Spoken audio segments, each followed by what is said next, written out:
So thanks so much to everyone for coming. There's been lots of victories in the downtown east side over the years, but things are worse than they've ever been. So I'm hoping at this panel we can ask folks who were involved in those victories, what did we do in the past to get what we have? And then are there things we can learn from past victories that will help us get things like land back, higher welfare and disability, more housing, and safe supply? So the way this is going to go is each panelist has 5 minutes to talk about the victory that they won. And we also have a short video of Sid Chow Tan, who unfortunately passed away this year. But there's a great little video of him that we're going to play too. And then after the first round, I'm hoping we can do another round where the panelists can discuss the lessons that might help us achieve victory in the larger structural issues that are hammering the downtown east side, and that can go on for about 3 minutes. And then for the last bit, we can have questions and answers from the audience, or statements from the audience. And Devin's going to be the timekeeper. Wait, what was the time limit? So the first intro is 5 minutes, and then the second round is 3 minutes. And then for the questions, it's 2 minutes for the questioner and 2 minutes for the answer. Wendy Pederson is our first panelist. She's the executive director and founder of the SRO Collaborative, founder of the Potluck Cafe, lives in the hood. She's been active for decades in almost every downtown east side issue. She's a former co-chair of the downtown east side with Larry Bland. And she had a huge part in getting SRO vacancy control and a bunch of other stuff too, but over to you, Wendy. Hey, thanks everybody. It's fun to be here with this esteemed panel. So 5 minutes. Ooh. Jean wanted me to talk about two things that we did. One was we got social housing above the library on Hastings. That was not planned, and it was a big battle. You know, we saw they were going to build a library. We're like, well, why wouldn't you stack housing on top of a library? It makes sense, and it's on Hastings. There's lots of room. So we went to the library board and tried to get them on side. I don't know if we actually got them on side. I think this was in about 2008. I don't really remember everything about that. We had a demonstration. It was really cute. We got a lot of families with children, and the kids had placards that said, kids want books and homes. And then we did this campaign where we found a city councilor's phone number on his website online, and we did a Call Carrie campaign. And he got so mad at us for all of these calls that he marched into our CCAP office on the second floor and gave us a cease and desist letter from his lawyer. We're like, your number's online, and we're supposed to phone you and tell you what we want. And then I think one of the city councilors, probably Adrian Carr, put a motion forward for us and got a seconder. And they had a big council meeting about it. We had a huge delegation, and one speaker sticks out in my mind, Beth. She was a pastor in the neighborhood. And we said after her speech, that was like death by bunny rabbits. It was so good. And then eventually, I think the city council was so taken aback. I think we had 2 city council meetings about it. The first one, they said no, and we were just not going to take no for an answer. So we had a second, I can't remember why we had a second city council meeting. And they agreed that they were going to find somebody to build the housing above the library, and they did it. And they got a charity through YWCA called the 'Cause We Care charity. And they called it the 'Cause We Care House, but we didn't like the name, but we didn't fight it. We thought the name was a bit not very dignified for the children that lived there, but we ended up with 23 units of housing, all 3 and 4 bedroom suites. So that was a good. Wow. But it took a lot of work. It shouldn't take that much work. So the other thing Jean wanted me to talk about was SRO vacancy control. So over the years, we noticed that the rents were starting to go up in the hotels above welfare rate. And we were losing units every year.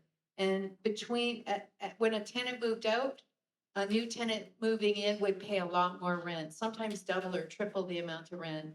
So back in 2008, we started writing a yearly research report. We actually got a grant from Van City to do this research, which allowed us to hire an organizer, which was good. But it was like we went around, we did a secret shopper system for research. So we went to every hotel and we got somebody to go in and try to rent a room and figure out what they were renting it for. And then we reported on that every year. And we also reported on the number of new social housing units that were being built in the neighborhood. And we showed the decline of housing in the neighborhood and the increase in homelessness. So there's a lot of reports that we did, I think from 2008 to 2018. In 2015, I realized nobody was doing anything about the privately owned hotels. So I started the SRO Collaborative. And we started organizing with the tenants. And then eventually we realized we weren't getting anywhere. We have 1 minute left. We weren't getting anywhere. So what did we do? We got Jean elected to city council. And that was the reason why we did it. I convinced Jean, she went kicking and screaming, by the way. She did not want to do it, but we knew she had a chance to win. And sure enough, she came in 4th place. We had 300 active volunteers in that campaign, by the way. It was incredible because of Jean. So Jean put a motion forward. I was really nervous. I'm like, I'm not ready to do this yet, Jean. She's like, we're doing it. She put a motion forward and said, for the city to advocate to the province for vacancy control. It passed. The city advocated, the province wrote a generic letter back from Selena Robinson saying, no, we can't do it because we're not doing it across the province. It wasn't even directed about the downtown east side at all. So Jean didn't take no for an answer. And she put another motion, wrap up. She put another motion. And the second motion was the city should do it themselves. And sure enough, it was so many delegations and people and organizing, and we got the city to do their own version of SRO vacancy control, which was a huge success. The courts took the city to task. The landlords won. The landlords took the city to task. The landlords won, shot it down in court.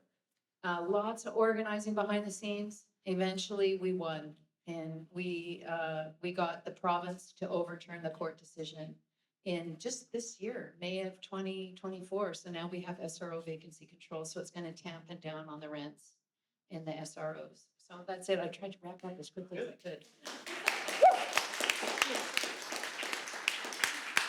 Thanks so much, everyone. So next we've got Ann Livingston, who is also downtown Eastside resident, founder of Vandu, tireless campaigner for safe supply and drug user rights, organizes drug user groups all over the country. And you can add on to that, Ann, go.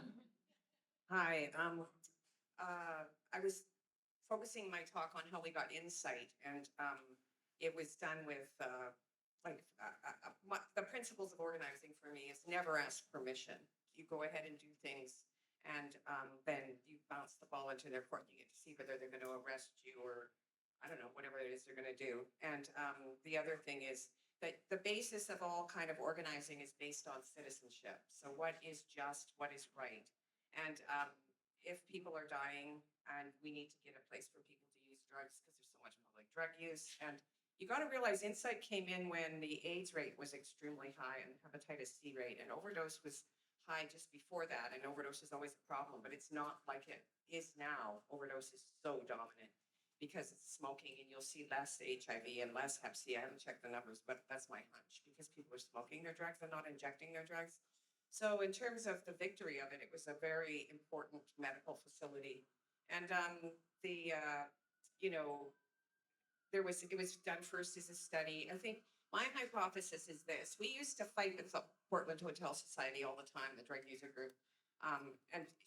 It's like fighting between allies. We knew there were way worse people than them, the cops and the drug dealers. Like, we had a lot of stuff on our plate, but it was never a very sweet kind of, oh, you do this, we'll do that. But I think we come to these kind of battles. So when Insite was finally actually made legal in the sense that they had to go to the Supreme Court of Canada, Harper got in power, and any of the progress we had made was reversed. So when it went to court, we won in court, Insite won, and Van Du was sort of a co-complainant, and anyway, plaintiff, I mean, the reasoning of that judge then is only reviewed at the other levels of court. I don't know if people are way that, but more and more people can weigh in and you get a bigger and bigger court case with interveners. But I'm just saying, the basic line was this, and it's an important principle, I think, for all Canadians. If you eat too much till you are like sick, and you smoke until you can't breathe, tobacco, and if you drink so your liver is just on its last legs, we don't say when you go to the hospital or the healthcare system, sorry, did that to yourself, F off, we're not doing it. So his reasoning was that they could no more turn away people who were using illicit drugs, who were now, very, very high risk for HIV and many, many other illnesses, mostly skin infections. But anyway, he used the same reasoning. And then that reasoning had to be studied by the next court, a court of appeal. We won, the government appealed. We went to the Supreme Court and then won. And that was kind of the end of the road. So they couldn't keep doing it.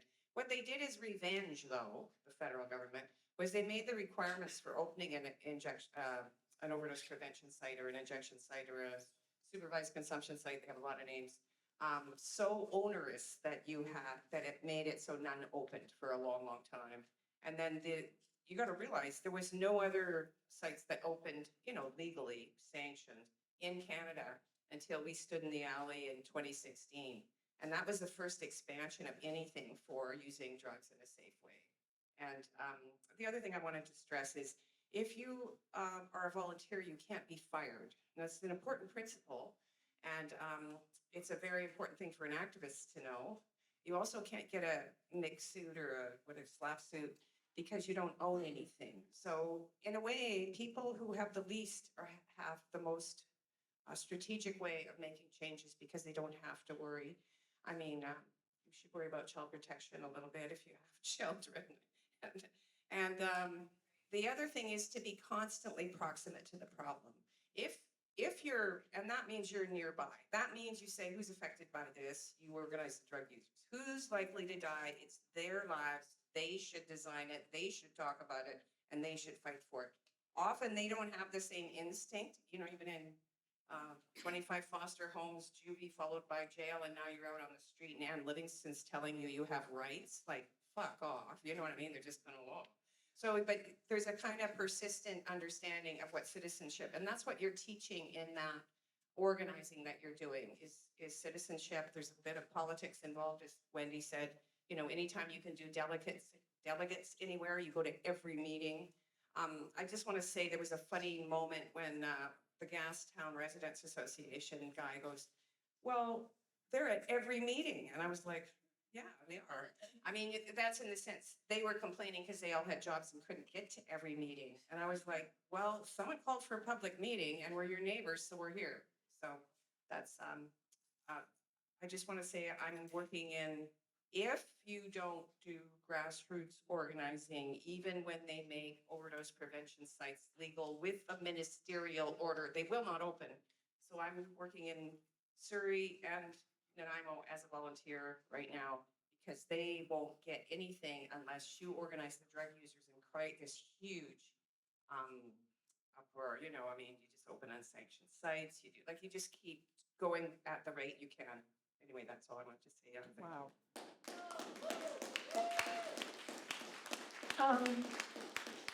Thanks so much, Anne. Libby, before you speak, I wanted to show a quick video about Sid Chow Tan, who can't be with us today, unfortunately, because he died this year. But he was a beloved organizer of many things, especially the fight for Chinese head tax redress. And he was involved in lots of downtown Eastside struggles, and he documented them with his cable TV program.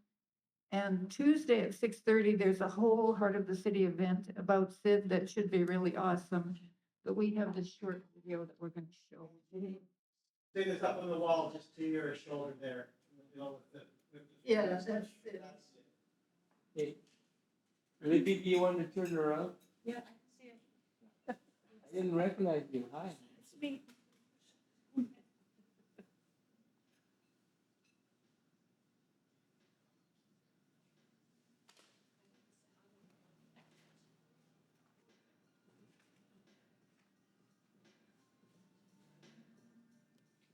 I was illegal in this country.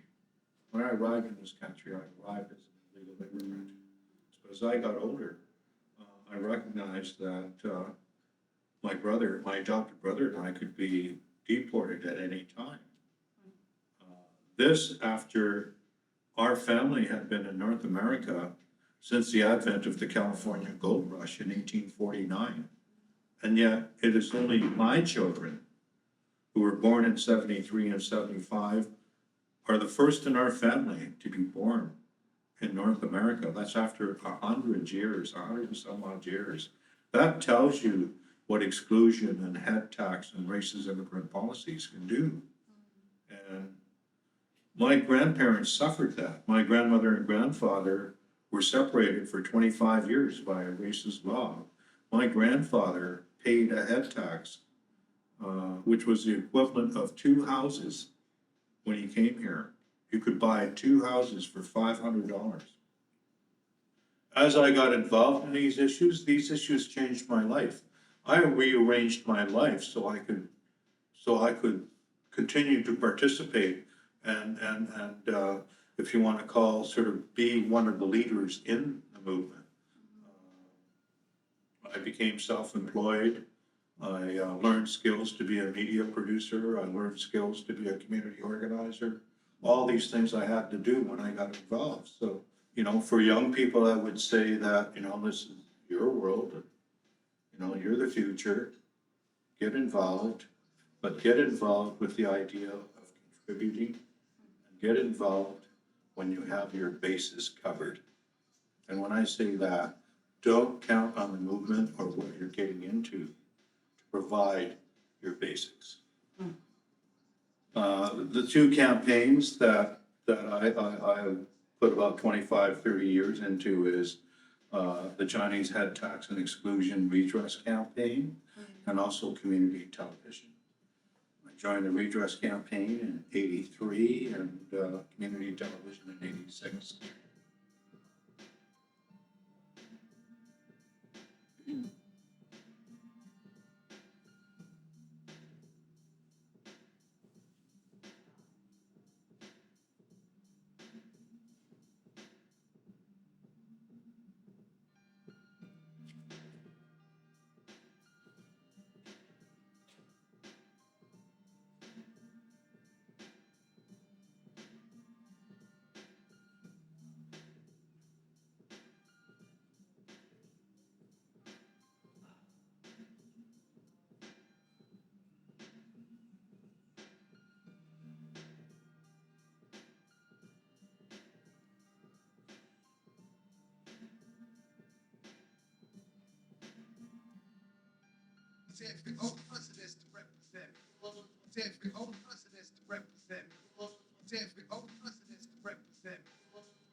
So thanks so much to Sid for all his work, and I'm glad that we're going to be celebrating it next week. Libby is next. Libby Davies, she worked at the Downtown Eastside Residents Association in the 70s for 7 or 8, 9, 10 years. She got elected to council for several terms, then she got elected to be our member of parliament. She's fought really hard for Insite, for Carnegie, and lots of other stuff we need, and you can add to that, Libby. Go. Hey, thank you, Jean. Hello, everybody. Nice to see you. Thank you. First of all, a big shout out to Savannah and Terry for the enduring and beautiful Heart of the City Festival. It's just such a beautiful event that takes place and so many people involved. So Jean asked me to talk about two issues that we had as victories. One is the Carnegie Centre, of course, and the other is sprinkler systems, which is pretty important. So feels kind of like yesterday, but it's actually 50 years ago that we began the battle to save this building. And there was an ad in the paper from the city of Vancouver. And I'm reading this from Sandy Cameron's wonderful little history book, Fighting for Community. And they placed an ad offering the empty Carnegie building for sale or lease. We used to walk by it every day. It was a derelict building. And then we realized, oh my God, they're going to demolish it. And then there was a proposal to turn it into a restaurant or a rock collection or a gym for the police or something like that. Or just get rid of the building altogether. And so we immediately, this is the Downtown Eastside Residents Association, which was just firing up and had a big membership and was pretty radical and just took everything on all at once. DERA immediately issued a press release that said, quote, "This association is determined to prevent the historic building from being acquired by private ownership and to put to use in a manner not benefiting the residents who live in this area. The building has a public history. It must remain in the public domain as public property." And so with that declaration, we went into battle. And man, did we ever go into battle. I mean, Bruce Erickson up there, Jean, myself, and others, we took on the city and we fought like hell. And as Anne said, we showed up everywhere, every committee meeting, every press conference, everything that was to do with Carnegie. And we collected petitions, thousands of them. We had little demonstrations.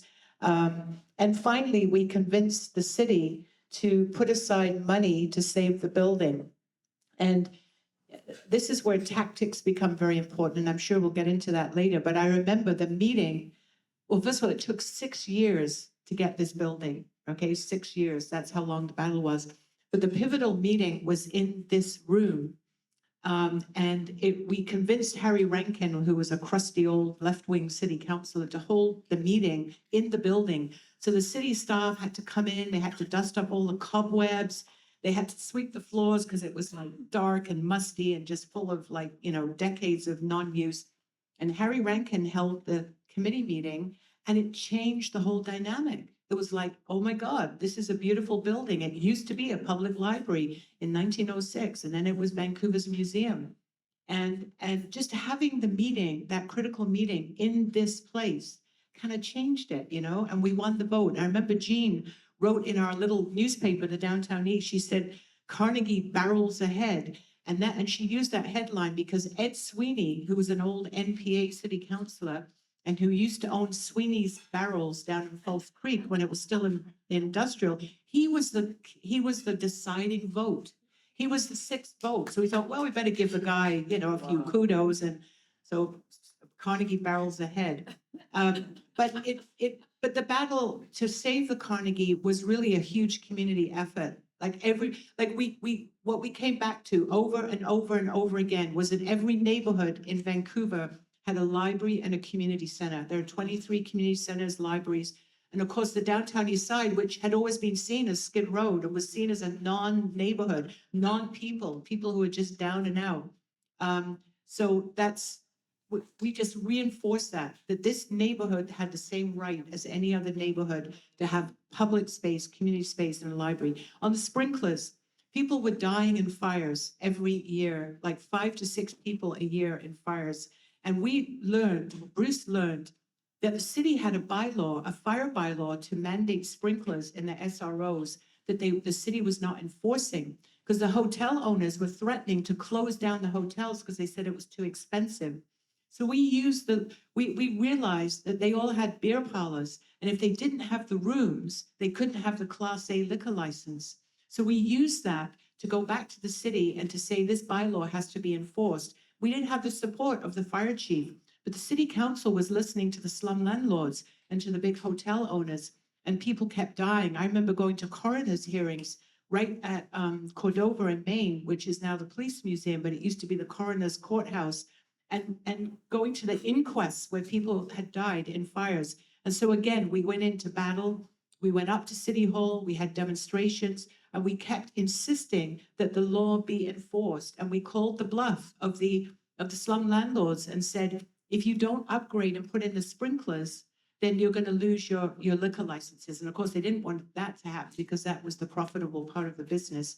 And since that sprinkler system went in, nobody, as far as I know, has actually died in a fire in the downtown east side. We had a recent fire in the West End, you might have read about, in an old apartment building. That fire started because there was no sprinklers in that building. It predated the sprinkler bylaw. So it just shows you how important to, laws that exist, if you can get them enforced, it literally saves lives. So that's just, those were two victories amongst many others that DERA had in those early years.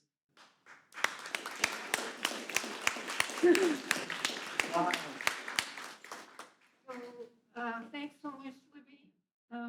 Chris Livingston, he was part of the Woodward Squad, and he's the executive director of Aboriginal Front Door, which is a very awesome place. And he told me that he would add on some of his other credentials. Hi, everybody. My last name is Livingstone, actually, but and Anne's sitting right next to me, but we're not related. But I would say that Anne's had a huge influence on my life, helping me back when I was a younger man, back with Vandu. Actually, a lot of the people at this table have helped me over the years. Libby got me housing when I came back to Vancouver.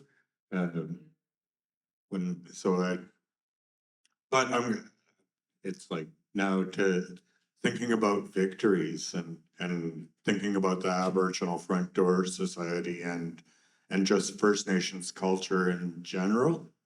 Oh, a little bit about credentials, I guess, before, since you mentioned it. I'm also with Homeless Services Association of BC and the Inner Exchange Society as well lately.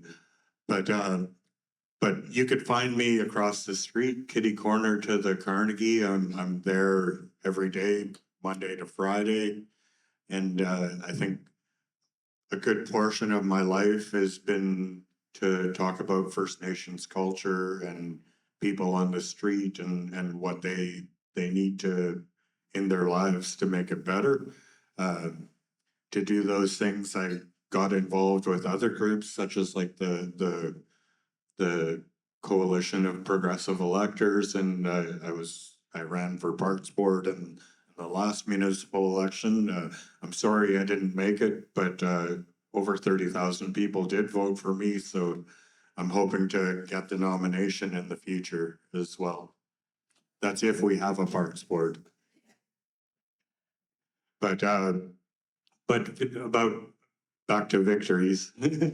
So across the street, I've had the pleasure of working with the Aboriginal Front Door for the last couple of years, and the city has supported us and given us free use of the bank that used to be the Access Center. And in it, we are storing the belongings of people that are sleeping outside. So we've probably got about 600 bins total, but we're serving probably about 450 to 500 people that are staying in shelters or staying on the streets. We have an active food project that runs Monday to Friday. Saturday's a little light still, but we're able to feed it's hundreds and hundreds of people. So we have nonstop coffee service during the day within our drop-in center. We've been able to open a shelter for the contributing to the emergency weather response. A couple of years ago, the pandemic happened and we were able to get some funding to buy a food truck. And we started working with a lot of different organizations, including Wendy and SRO Collaborative, and helping to forward the idea about community ownership around the SROs. That's the Downtown Eastside Community Land Trust Association, which is really I'm hopeful anyways that eventually that we'll be able to transfer some of these privately owned SROs into the community's hands and keep people safe, keep them fed and get them the things that they need. what else is a victory? I'm kind of my biggest victory, I think, is just staying alive in the downtown east side. After going through a couple of years with addiction and a couple of years with homelessness, and now I'm kind of an older guy now, and I'm happy that I've overcome those things, and it would be great if we could share some of those things with our people that are out on the street. And I'm very thankful for Carnegie to help connect people.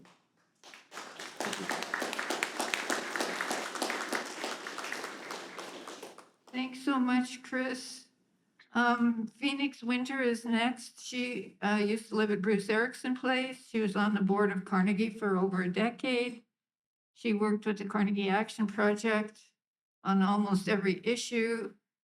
I remember her helping us take a gift basket to Concord Pacific with a jar of bed bugs, so we could get them to give up the land at 58 West Hastings. And she was also on the local area planning committee from 2010 to 2014. Thank you, Jean. I get reminded by people here that when I did the activism, I would always open by saying, my name is Phoenix Winter. I've been homeless and mentally ill. And when I didn't do it, people came up to me and said, you didn't say that. So it's like remembering my roots and where I come from, because I've been lucky to have stable housing now for a bunch of years, and it makes such a huge difference. But this community here is my family. And I was given the task of talking about the why there's no condos in the downtown Eastside Oppenheimer district. So it's kind of dry. And like, how many of you know what an FSR is? It's the square foot ratio. Right. Like she said, it's a square foot ratio. But when we were part of the local area plan, we had to know all of the terms that City Hall used. And FSR was one of those terms. And why it's so important is that there's no condos right now in the downtown Eastside Oppenheimer district, which is like bordered by Columbia, Hastings, Heatley, Alexander, and Main Street. It's kind of like a box around Oppenheimer Park. And the reason there's no condos is because of the condos are limited to one FSR if you want to build a condo tower in the downtown east side. And one FSR means that there's one story of building across the whole lot. Or one FSR is also if there's like half the lot is used, but 2 stories. But it's not worth a condo developer to build something that size. And the City Hall, we fought for them. We wanted no condos in the downtown east side at all. And that came up during the local area plan. But what they came back to was in the DOD that developers could build one FSR condos, and that was it. So nobody's built them. And that came, we fought for it for years. And that came in 2014, and it's been 10 years now. And there's been 22 social housing buildings built in the downtown east side Oppenheimer district, which is a real plus, because what was happening was the speculators were coming in, driving up the land values, and then nonprofits trying to build housing couldn't afford to pay it. And BC Housing can't afford to pay these exorbitant rates. So we felt something had to be done. And getting back to who we were, like I was on the streets. Wendy was one of my mentors and helped me believe in myself again and my gifts. And she did that for a lot of us that were part of the committee, like Victoria Rose Bull and Colleen Boudreau and Dave Ham and Herb Farley and Rob Morgan, just ordinary people that got together, and we would meet like once, I can't even remember if it was once a week or once a month, to try and work out the local area plan. It was developed by the city. We asked for it. We fought for it. And we said, like, listen to us. And what was so unique about it was we had this, they call it a terms of reference with the city. And we wanted it to be representative of the community, because a lot of times decisions were made with people with money or jobs. And we wanted to say the downtown east side is over half low income people. So we want low income people on the committee. And we fought for that. And the other thing, the city planners would come and they'd only write down what they agreed with. And we said, like, no, if you're taking notes, you have to take notes of everything. And so they did. And so they came back to us with the idea of the the limited one FSR condo zone. And we said like, okay, we'll take that as a victory. We wanted 100% social housing in the downtown east DEOD. But what we got, we're happy with. It's been 10 years and the community in the DEOD, it has made a difference. It's brought down property values. Like Chinatown, the property values were raised when they allowed condo towers. It's that ripple effect. It's like, it just fuels speculation. So, yeah, so I just wanted to close, like why the DEOD is special, because it's unique probably in the country, and the people in Toronto wanted to sort of follow this example because they've got a mayor that's more progressive now, and they're hoping that they can bring that same kind of legislation and city zoning into Toronto. So it's a unique victory and something that's unique to Vancouver and something we can all really be proud of.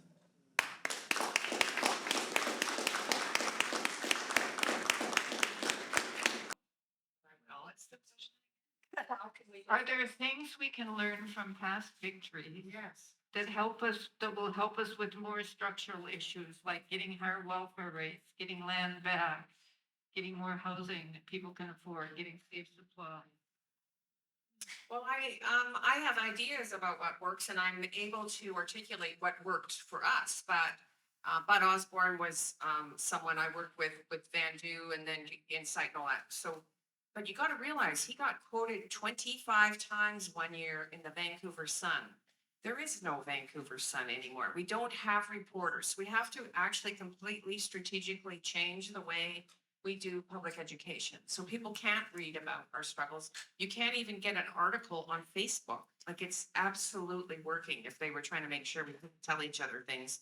You know, I can't post an article from 9 years ago. That's really an important thing that we remember. You know what I mean? So it's kind of like, you know, our history is getting destroyed with a lot of this stuff. So given that young people seem to know how to use these other medias, that's the way to go at this. So the most important thing, I think, is to win the hearts and minds of the public. And you have to tell them that the reason there's, you know, I don't know, no soccer after school at Strathcona, which I don't even know if that's true anymore, but it was certainly true when my kids went there.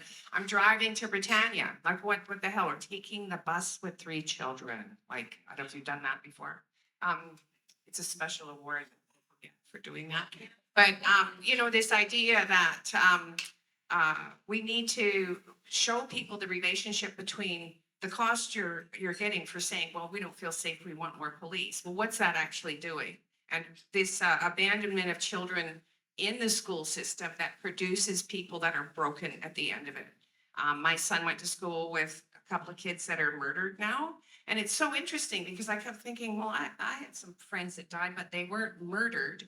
And, you know, in your public schools background, you know, I'm just saying. And those stories aren't really told well. They're expelled from school in grade 9. Like, why is that even legal? And then they're barred from all Vancouver school board property, so can't even go and shoot hoops.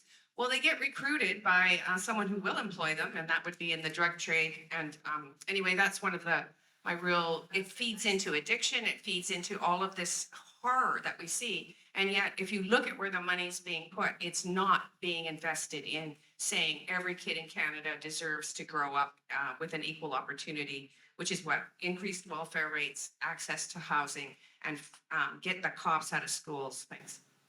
Yeah. Cheers. Thanks, Anne. You gave me some time to think.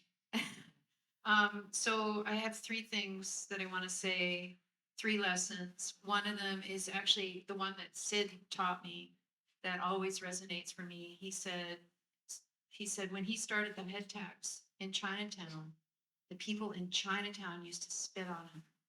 They were so mad at him. He said 90% of them spat on me. And he said, but after a while, they all came on board. I was really resentful, but they all started to get on board once they realized that we could do this. So he said, social justice is not a popularity contest. And that's a hard thing to do because I think the lateral violence really holds us back. And so we have to figure out how to support each other, even if we disagree with each other. And also, not lose sight of community. Like, I always fall back on, I don't care if I disagree with you, we're actually part of the same community. So I'm here for the long haul. I see Molly and I feel like I'm gonna cry just thinking about Sid. Oh, sorry, Molly. I love it. Love it, Sid. In a good way. And then the other thing is diversity of tactics. So it's related to that you have to be open and not shut other people down just because you disagree with how they're going about their activism and on their issue. Because you could be wrong, and actually you need like an inside, people doing things on the inside, like Libby doing all the things on the inside. And you need people doing things on the outside too, because you need inside and outside in order to make things happen. That's it.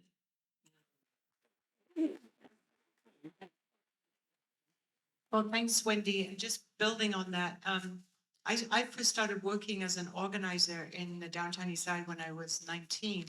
And I learned a lot from that. Nobody trained us. We kind of just learned by trial and error and screwing up things. Some things went well and some didn't. So we kind of learned like that. And then I was, as you know, in elected office for a city and in Parliament. And I've written a lot about what I think of as transformative change. Like, how does it happen? How do we bring about transformative change? And so I'm gonna, and I wrote a book about it actually, called Outside In.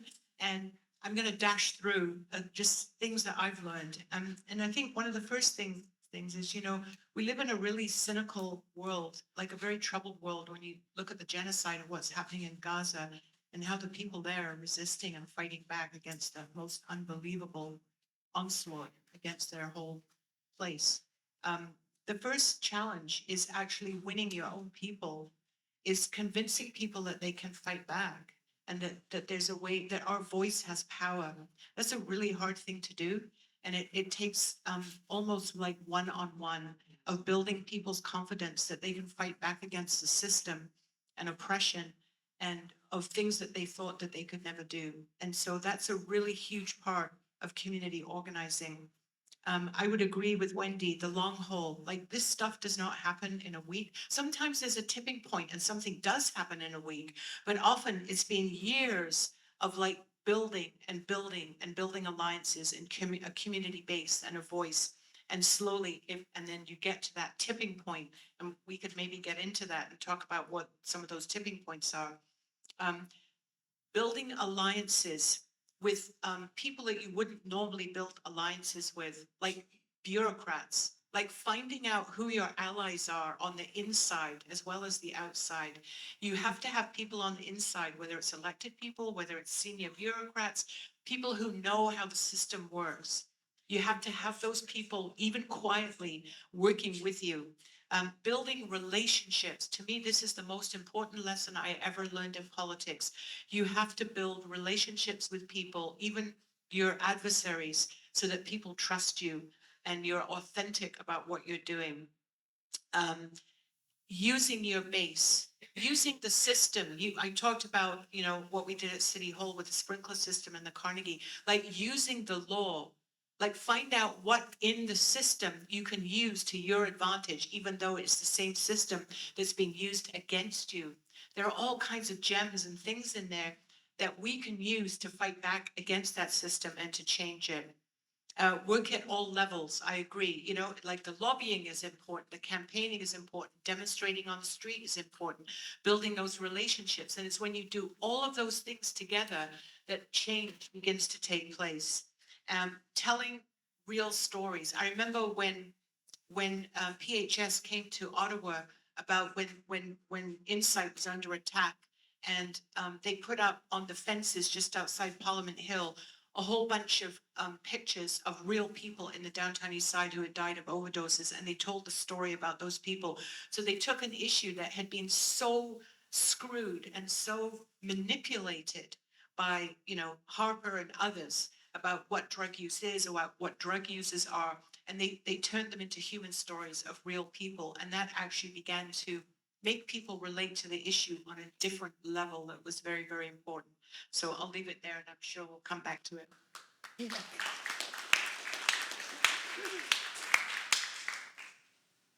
It's so hard to follow after these ladies. But maybe I'll change the gears a little bit anyways, and thinking about land back or talking about land back.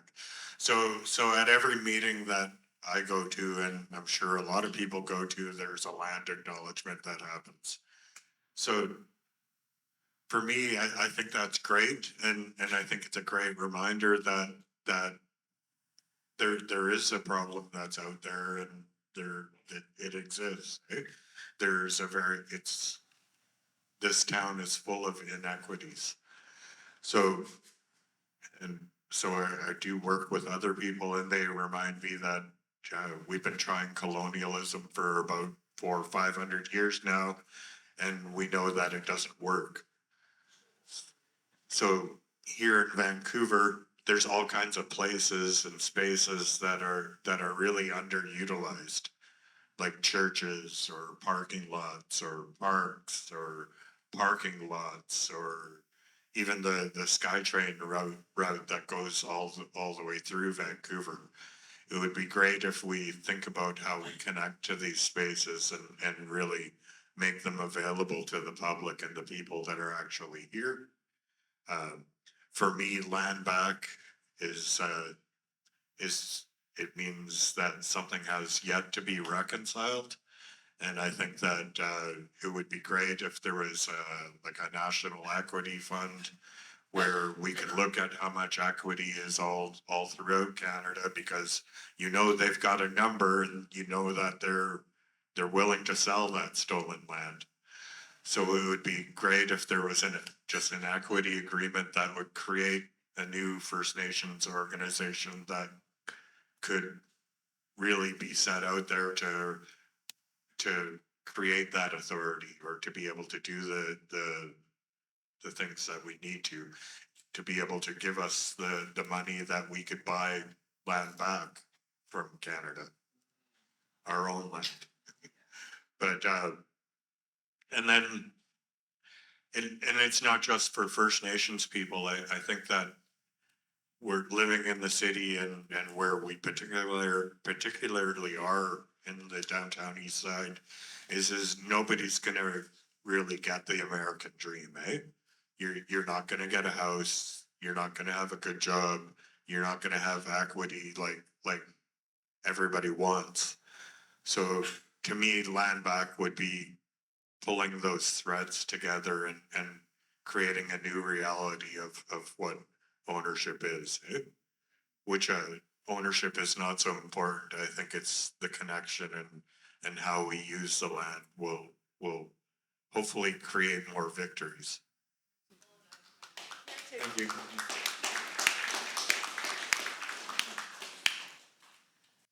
One thing that we would do at the end of every Carnegie Community Action Project meeting and many other meetings in the downtown east side is to remember the ones who passed on, whose shoulders we rest on. And it can be anybody that touched us. Like I've done it at conferences, like national conferences, and people have been moved to tears because the homeless people that have passed on are not remembered. And yet just to be able to name them and say their names in a group full of people was so moving.